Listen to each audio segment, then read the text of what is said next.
The actual cause of the end of the world is ambiguous, but its effects are not. The animals are gone. Sam Weldon, a teenager, laments that she's never seen a swan.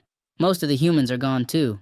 They're either dead or transported to a space station orbiting Io, one of Jupiter's moons. Not everyone has fled, though.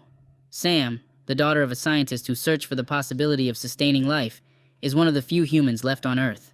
She lives in high-altitude valley in a pocket of clean air, allowing her to go outside without a mask.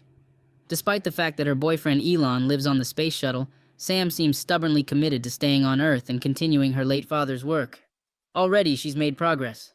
She's found evidence of anaerobic bacteria breeding, proving living creatures have adapted to the new conditions of Earth. But the very last spaceship to Io is leaving imminently. Sam, realizing she doesn't have enough oxygen to get to the launch site, is resigned to stay in her little tranquil corner of a changed Earth. Remember, Sam's been led to believe this is the most noble path. As her father intoned on TV's last ever news broadcast, "Planet Earth is a miracle in the universe. We are its caretakers. It is our duty to stay and fight for our world. Humans may have nearly destroyed our home, but we can make it habitable again. We will breathe the air again. The strong, brave souls that will stay will become a civilization of its own design." Then, Micah swoops in a literal hot air balloon, complicating Sam's plans to stay. Like Sam, Micah remained on Earth when the rest of the population fled.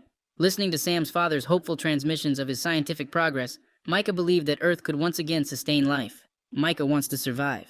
As he reveals later on, he wants to survive so badly he let his wife starve so he could have more rations. After learning Dr. Walden died, Micah's hope for life on Earth is extinguished. It's Io or bust, and he's determined to take Sam with him to the launch of the last Exodus ship.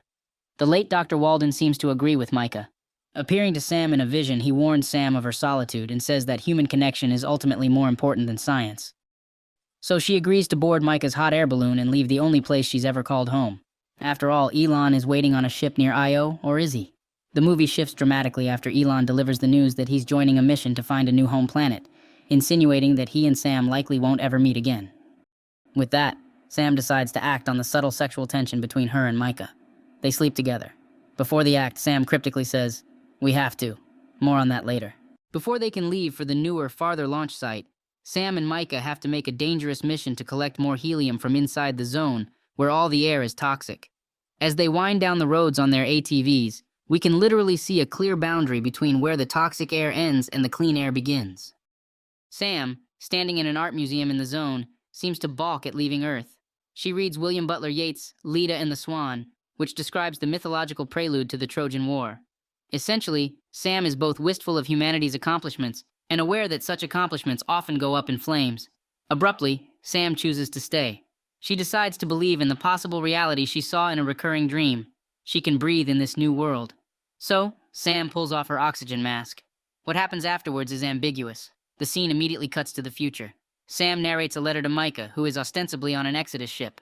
First, Sam lays out her reasoning for staying. "The fascination for other worlds could not turn me away from the beauty of our home," she explains. For all the Earth lovers out there, Sam delivers a positive message. She is standing near the ocean, a place she's never been before. "Tell them it feels good. Tell them the dark clouds have given way to the ocean mist. Tell them a new world awaits us. Tell them we're waiting for you to come back," she says. As she's speaking, a child runs up next to her, ostensibly her child with Micah. The human connection her father said was the most important thing on Earth.